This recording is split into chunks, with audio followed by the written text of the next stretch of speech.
Hello दोस्तों, देखिए ये हमने 5000 क्वेश्चन की एक सीरीज स्टार्ट की है।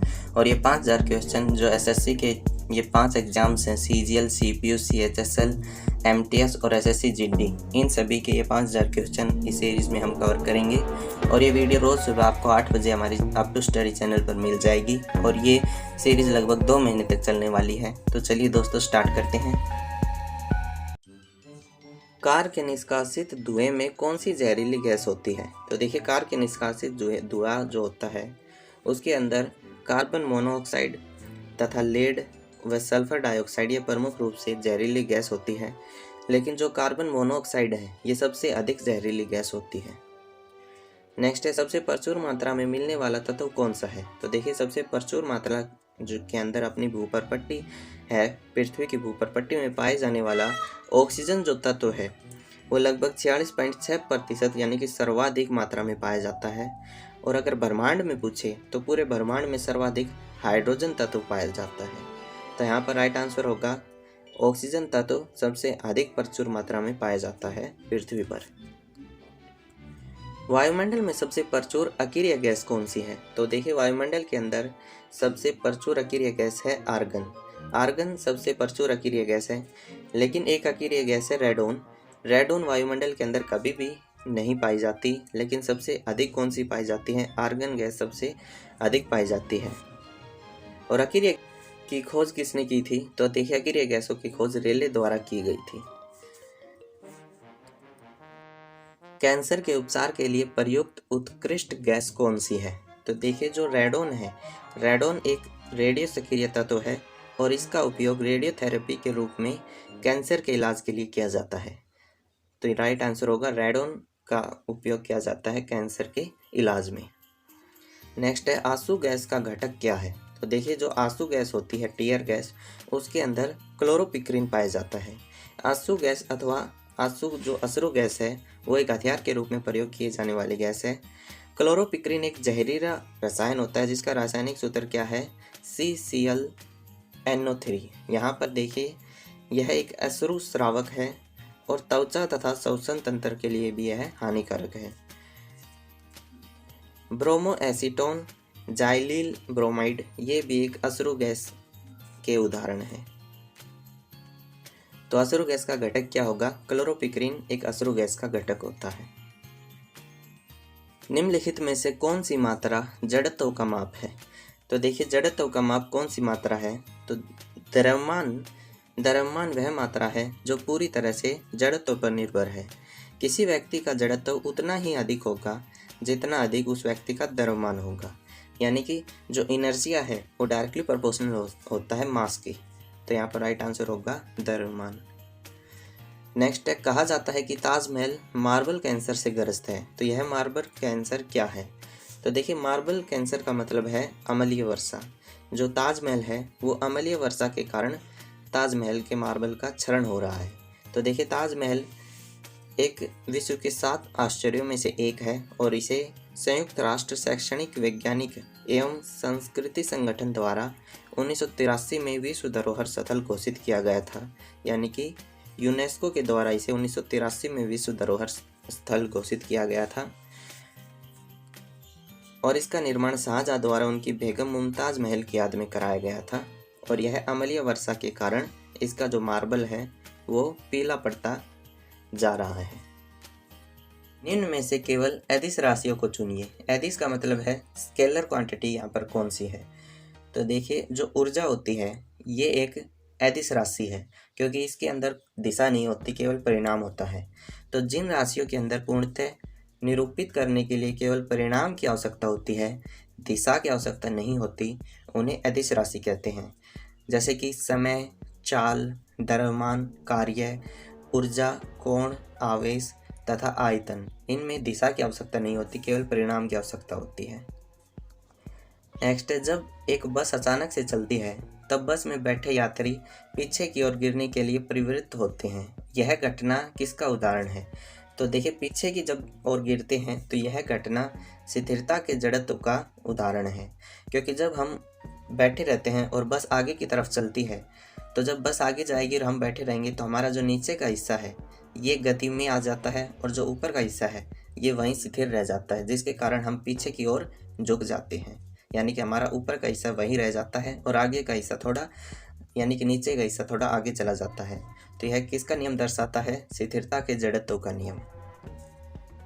पेंडुलम को चंद्रमा पर ले जाने पर उसकी समय अवधि में क्या असर पड़ता है? तो देखिए, पेंडुलम का जो टाइम पीरियड होता है, समय अवधि होती है, उसका फॉर्मूला क्या होता है? उस टाइम पीरियड का formula 2π√, length upon gravitational acceleration.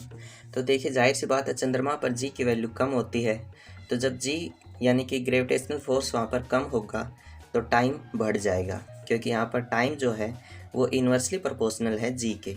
तो जाहिर सी बात है, जब जी कम होगा तो टाइम बढ़ेगा, तो यहाँ पर समय अवधि क्या हो जाएगी? पेंडुलम की बढ़ जाएगी। एक वस्तु का द्रव्यमान तो देखिए, किसी भी वस्तु का द्रव्यमान उस वस्तु की भौतिक मात्रा, मौलिक मात्रा और एक अदिश मात्रा, यानी कि यहाँ पर सभी विकल्प सही हो जाएंगे, ये तीनों को निर्देशित करता है। देखिए, मौलिक मात्रा क्या होती है? जो मूल राशियाँ होती हैं जिन्हें और पदों में परिभाषित नहीं किया जा सकता, जैसे कि लंबाई, द्रव्यमान और समय। इसी प्रकार से भौतिक मात्रा में भौतिकी के नियम द्वारा इसे पद में व्यक्त किया जा सकता है। और एक द्रव्यमान जो है वो एक अदिश राशि है, क्योंकि इसमें केवल परिणाम को ही प्रदर्शित किया जाता है। तो द्रव्यमान एक भौतिक मात्रा, मौलिक और अदिश, ये तीनों को शो करता है। व्यक्ति पृथ्वी की सतह की तुलना में चंद्रमा की सतह पर अधिक ऊंचा क्यों उछल सकता है?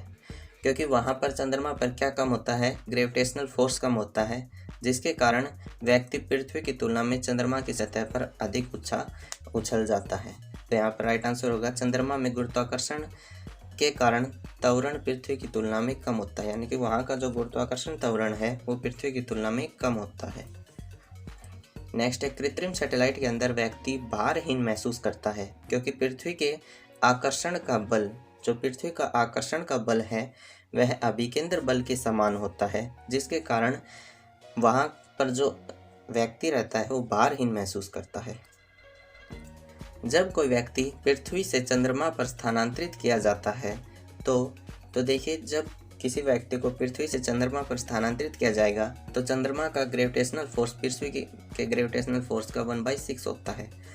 तो यहाँ पर देखिए, जो द्रव्यमान होता है वो हर जगह सेम रहता है, तो द्रव्यमान अपरिवर्तित रहेगा, लेकिन उसका वजन यानी कि वेट बदल जाएगा, वेट कम हो जाएगा, लेकिन द्रव्यमान हर जगह सेम रहेगा।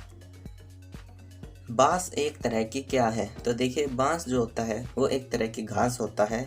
बांस यानी कि बैम्बू एक प्रकार की घास होता है, और यह सदाबहार बहुवृक्षीय पुष्प पौधे, जो एवरग्रीन पौधे होते हैं, फ्लावर प्लांट्स होते हैं, उनके अंदर इस श्रेणी के बांस के पौधे पाए जाते हैं, और यह ग्रेमिनी या पोएसी कुल के अंतर्गत आते हैं। और बांस का सबसे अधिक उत्पादन किस राज्य में होता है? तो असम राज्य के अंदर बांस का सबसे अधिक उत्पादन होता है भारत में।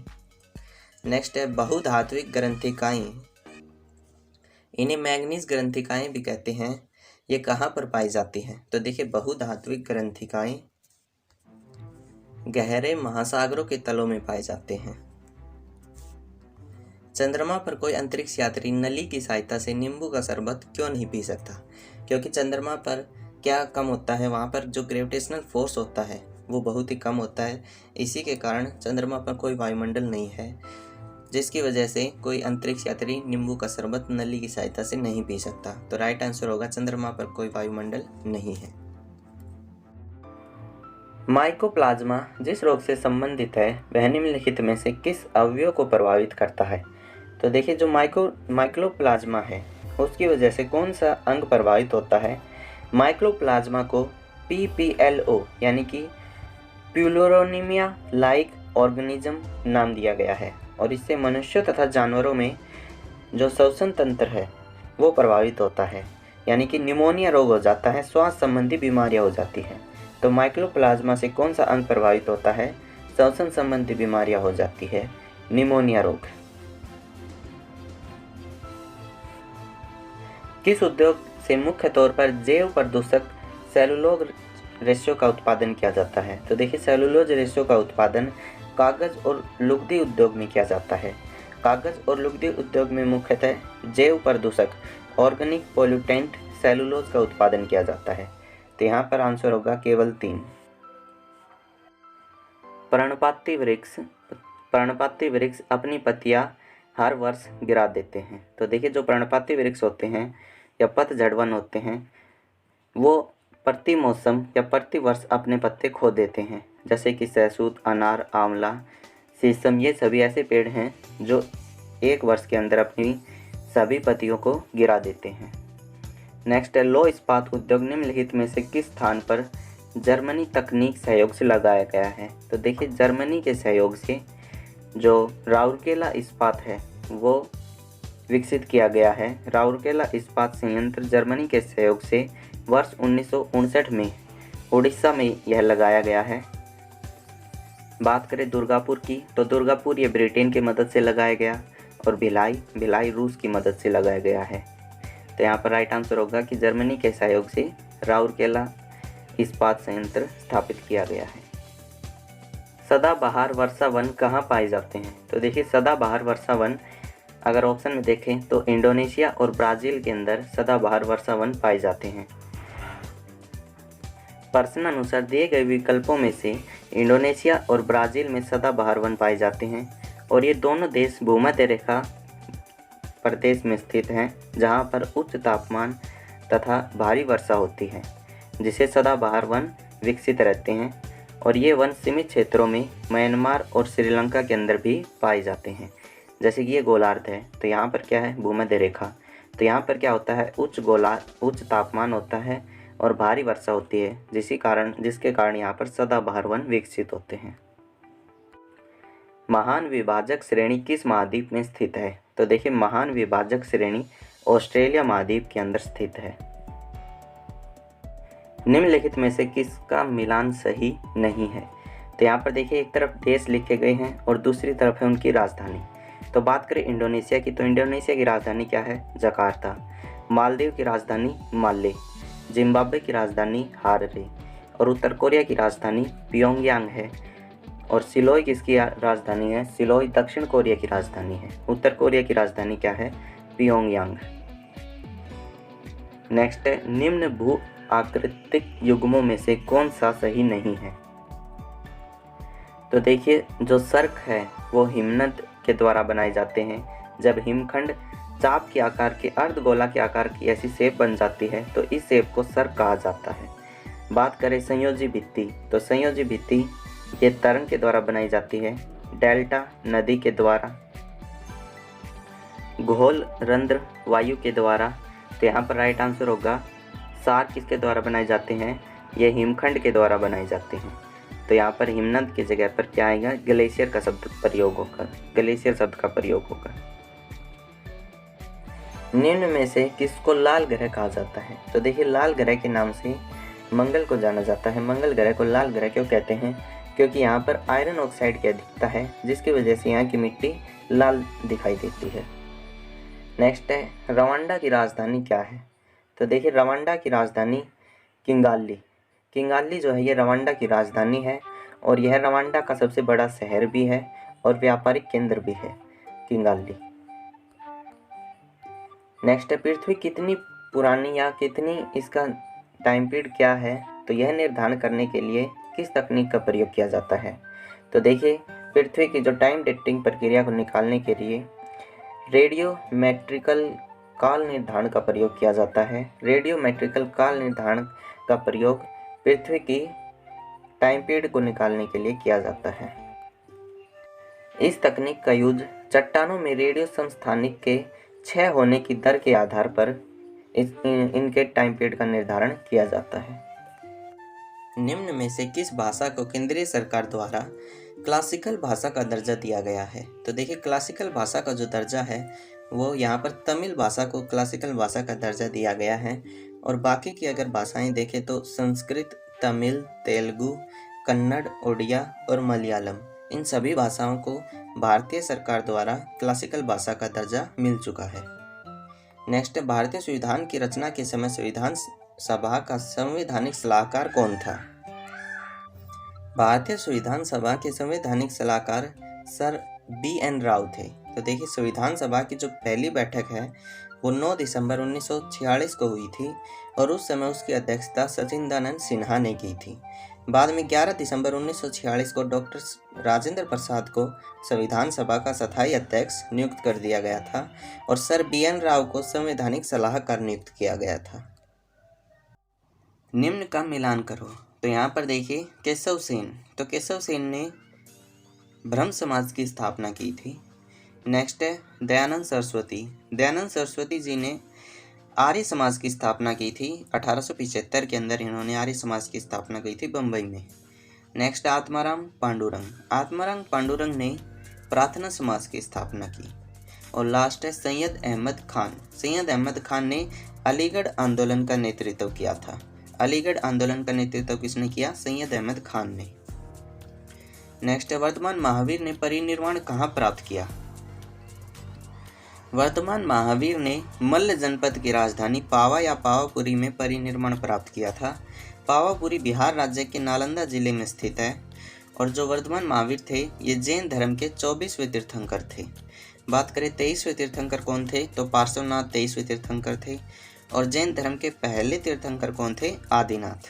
तो देखिए यहाँ पर पावा या पावापुरी के अंदर वर्तमान महावीर ने परिनिर्वाण प्राप्त किया। स्वतंत्र भारत का पहला गवर्नर जनरल कौन था? तो देखिए स्वतंत्र भारत के पहले गवर्नर जनरल लॉर्ड माउंटबेटन थे।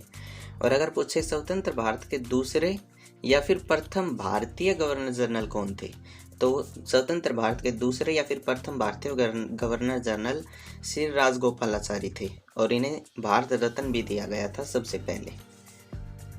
नेक्स्ट है भारतीय राष्ट्रीय कांग्रेस के गठन संबंधी आंदोलन की किसने शुरुआत की थी? तो यहाँ पर पूछ रहा है कि भारतीय राष्ट्रीय जो कांग्रेस है उसका गठन किसने स्टार्ट किया था, यानी कि उसका गठन किसने किया? तो A.O. ह्यूम द्वारा इंडियन नेशनल कांग्रेस का गठन किया गया था 1885 में। कहाँ पर? मुंबई के गोकुलदास तेजपाल संस्कृत कॉलेज में। जैन साहित्य को क्या कहा जाता है? तो देखिए जैन साहित्य को अंग कहा जाता है।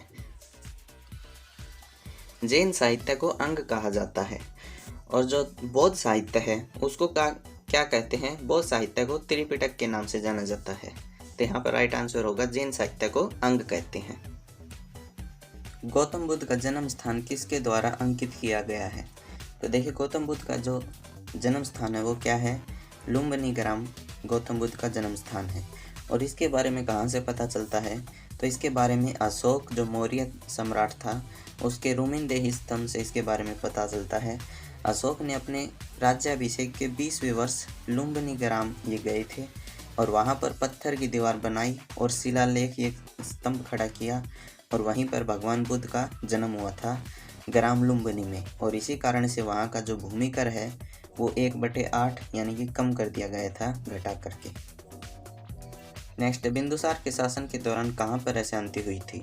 तो देखिए बिंदुसार के जो शासन था एक मौर्य शासक था, चंद्रगुप्त मौर्य का यह उत्तराधिकारी था बिंदुसार। उसके शासन के दौरान तक्षशिला में विद्रोह हुआ था। कहाँ पर? तक्षशिला में। और इस विद्रोह को दबाने के लिए अशोक को वहाँ पर भेजा गया था। और अशोक ने न केवल विद्रोह दबाया बल्कि वहाँ की प्रजा का प्रेम और विश्वास भी जीत लिया था। भारतीय संविधान का अनुच्छेद 14 में किसके बारे में गारंटी दी गई है? तो देखिए भारतीय जो संविधान है उसका आर्टिकल 14 के अंदर भारतीय नागरिकों को कानून के सामने समानता और कानून की सामने सुरक्षा की गारंटी दी गई है। यानी कि कानून के समक्ष सभी समान रहेंगे और सभी को समान सुरक्षा दी जाएगी। नेक्स्ट है राज्यसभा का सभापति कौन होता है? तो देखिए राज्यसभा का पद जो सभापति है वो आर्टिकल 89 के अंतर्गत कौन होगा? भारत का उपराष्ट्रपति राज्यसभा का पदेन सभापति होता है। और यह राज्यसभा का सदस्य नहीं होता। जो उपराष्ट्रपति है वो राज्यसभा का सदस्य नहीं होता लेकिन इसका अध्यक्ष होता है।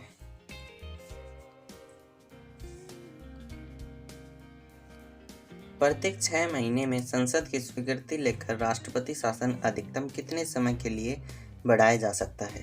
तो देखिए प्रत्येक 6 महीने में संसद की स्वीकृति लेकर राष्ट्रपति शासन आर्टिकल 356 के तहत यह राष्ट्रपति शासन लगाया जाता है और यह अधिकतम 3 साल तक बढ़ाया जा सकता है। संयुक्त राष्ट्र औद्योगिक विकास संघ का मुख्यालय कहाँ पर है? तो देखिए इसका मुख्यालय बर्न के अंदर स्थित है, संयुक्त राष्ट्र औद्योगिक विकास संगठन का। खाद्य एवं कृषि संगठन, तो देखिए खाद्य एवं कृषि संगठन का मुख्यालय ये इटली की राजधानी रोम के अंदर स्थित है, खाद्य एवं इटली संगठन का, और इस बार इसे नोबेल प्राइज भी दिया गया है।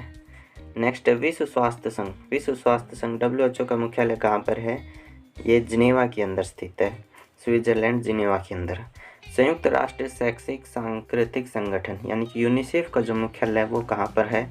तो ये फ्रांस की राजधानी पेरिस के अंदर स्थित है। भारत के राष्ट्रपति के पास कितने आपात अधिकार हैं? तो देखिए भारत के राष्ट्रपति के पास 3 आपात अधिकार। आपातकाल 3 प्रकार के वह प्रावधान लगा सकता है। पहला जो है वो अनुच्छेद 352 के तहत राष्ट्रीय आपातकाल, 356 के तहत राष्ट्रपति शासन और 360 के तहत वित्तीय आपातकाल की घोषणा कर सकता है राष्ट्रपति। अंडमान निकोबार की सबसे ऊंची चोटी सैंडल पीक, ये कहाँ पर स्थित है? तो देखिए सैंडल पीक कहाँ पर स्थित है? यह उत्तरी अंडमान में स्थित है। और अगर पूछे दक्षिण भारत की सबसे ऊंची चोटी कौन सी है, तो वो अन्नामलाई की पहाड़ियों में है, अनामुद्दीन अन्नामलाई की पहाड़ियों में। नेक्स्ट है भारत में सबसे ऊंचा पठार कौन सा है? तो भारत के अंदर सबसे ऊंचा पठार लद्दाख का पठार है। इसकी ऊंचाई लगभग 5000 मीटर है और ये तिब्बत के पठार का ही एक भाग है। नेक्स्ट निम्न में से कौन सी नदी दक्षिण से उत्तर की ओर बहती है? तो देखिए दक्षिण से उत्तर की ओर जो नदी बहती है वो कौन सी है? दक्षिण से उत्तर की ओर बहने वाली नदी है सोन नदी। और ये सोन नदी है, ये गंगा की सहायक नदी है, पटना के समीप यह गंगा में मिल जाती है और यह दक्षिण से उत्तर की ओर बहती है।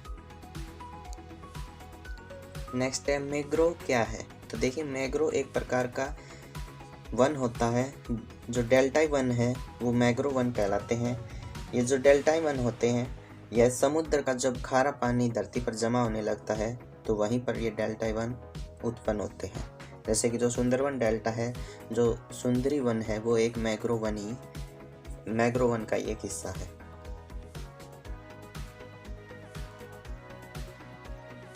अकबर अपना धार्मिक विचार विमर्श कहाँ पर करते थे? तो देखिए अकबर इबादत खाना में धार्मिक विचार विमर्श किया करते थे।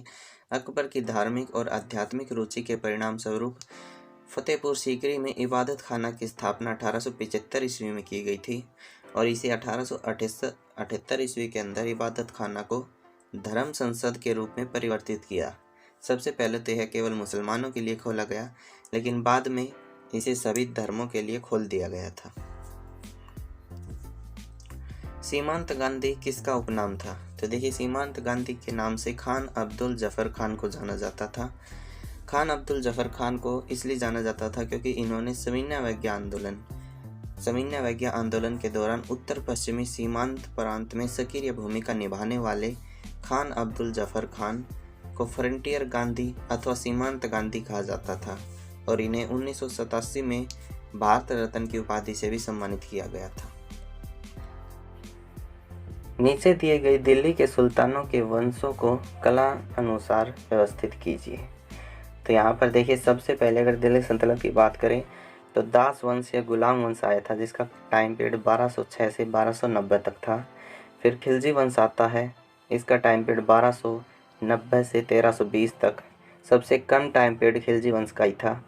फिर तुगलक वंश आता है 1320 से 1414 तक, सबसे लंबा टाइम पीरियड तुगलक वंश का था। उसके बाद में सैयद वंश और आखिरी वंश होता है अफगान वंश, जो कि है लोधी वंश। तो यहाँ पर देखिए टाइम पीरियड की अगर बात करें तो सबसे पहले गुलाम वंश हो जाएगा, फिर खिलजी हो जाएगा, उसके बाद में तुगलक, फिर सैयद और आखिरी कौन सा होगा? लोधी।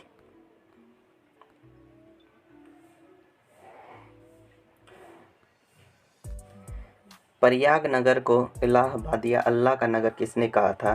तो देखिए यह शब्द अकबर ने कही थी। अकबर ने इलाहाबाद, जो गंगा और यमुना नदी है, वहाँ पर इलाहाबाद का किला भी बनवाया था। जन इच्छा की संकल्पना का समर्थन किसने किया था? तो देखिए जन इच्छा यानी कि जनता की इच्छा का समर्थन किसने किया था? रूसो ने किया था।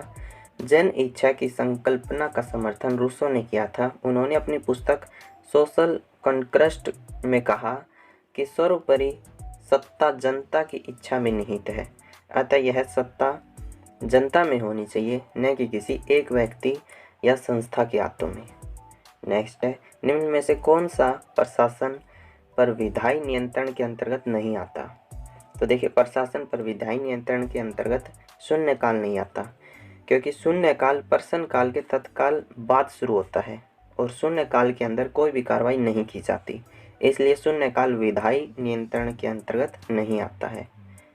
नेक्स्ट है, सीटीबीटी क्या व्यक्त करता है? तो देखिए, सीटीबीटी किसको व्यक्त करता है? यह सीटीबीटी का अर्थ गुजरात तट से दूर जिस विवादास्पद तटीय पट्टी पर भारत और पाकिस्तान बातचीत कर रहे हैं उसका नाम क्या है? तो देखिए, गुजरात तट से दूर कौन सी वह पट्टी है? तो वह है सर क्रिक। सर क्रिक पट्टी पर भारत और पाकिस्तान के बीच में विवाद है और यह कहाँ पर स्थित है? गुजरात के साथ में लगी हुई पट्टी है सर क्रिक। नेक्स्ट है, शिव समुद्र किस नदी पर बनाया गया जलप्रपात है? तो देखिए, शिव समुद्र जो परियोजना यह है कावेरी नदी पर है और राज्य पूछे तो कर्नाटक राज्य के मांड्या जिले के अंदर स्थित है। कावेरी नदी पर एक परियोजना और भी है जिसे मैटूर बांध के नाम से जाना जाता है। वो कहाँ पर है? मैटूर बांध तमिलनाडु के अंदर स्थित है। नेक्स्ट है, आकस्मिक बाढ़ का संबंध किससे है? तो आकस्मिक बाढ़ का संबंध किस चीज़ से है? यह जल भराव से है। देखिए, आकस्मिक बाढ़ का मुख्य कारण किसी क्षेत्र में अचानक जल भराव से किसी क्षेत्र का जलमग्न या बाढ़ग्रस्त हो जाना है। देखिए, जो सुनामी होती है वह समुद्र के अंदर तूफान से आती है, यानी कि चक्रवाती तूफान से आती है। जैसे कि भारत में उष्णकटिबंधीय चक्रवात आता है, अमेरिका में हरिकेन, ऑस्ट्रेलिया में वेली।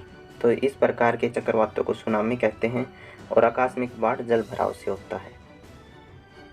1937 में कांग्रेस ने मंत्रिमंडल कहाँ पर बनाए थे? तो देखिए, 1937 के अंदर कांग्रेस ने 6 राज्यों के अंदर मंत्रिमंडल बनाए थे। वर्ष 1937 के चुनाव में कांग्रेस ने संयुक्त प्रांत, उड़ीसा, मध्य प्रांत, बिहार, मद्रास इन सभी में पूर्ण बहुमत प्राप्त किया और बम्बई में भी लगभग पूर्ण बहुमत प्राप्त किया था। और इन 6 राज्यों में कांग्रेस मंत्रिमंडल ने पदभार संभाला और बाद में असम और पश्चिमोत्तर प्रांत के अंदर कांग्रेस मंत्रिमंडल अन्य दलों के सहयोग से गठित हुआ था। नेक्स्ट है, किस मुगल बादशाह ने मुगल राजधानी आगरा से दिल्ली स्थानांतरित की थी? तो शाहजहां ने अपनी राजधानी आगरा से दिल्ली स्थानांतरित की और दिल्ली के अंदर शाहजहां ने शाहजहानाबाद एक नए नगर को बसाया था, शाहजहानाबाद के नाम से। और वहाँ दिल्ली के अंदर ही नई नगर की शाहजहां ने एक नींव डाली और वहीं पर ही लाल किले का निर्माण करवाया था। भारत में वर्ष 2009 में निम्नलिखित में से किस उच्च न्यायालय ने समलैंगिक यौन संबंधों को कानूनी करार दिया? तो कानूनी करार किस उच्च न्यायालय ने दिया था? दिल्ली उच्च न्यायालय ने दिया था। वर्ष 2009 में दिल्ली उच्च न्यायालय ने भारतीय दंड संहिता धारा 377 को सहमतिपूर्वक स्थापित किए जाने वाले समलैंगिक यौन संबंधों के संदर्भ में असंवैधानिक घोषित कर दिया। धारा 377 द्वारा प्रकृति की व्यवस्था के विरुद्ध प्रकार की यौन गतिविधियों को अवैध घोषित किया गया। यद्यपि 12 दिसंबर 2013 को दिए गए अपने निर्णय में उच्चतम न्यायालय ने दिल्ली उच्च न्यायालय के इस फैसले को उलट दिया और उच्चतम न्यायालय के निर्णय के अनुसार भारतीय संहिता 377 की जो धारा है उसमें संशोधन करने अथवा उसे समाप्त करने का काम संसद का है, न कि न्यायपालिका का। ये कहा था सर्वोच्च न्यायालय ने।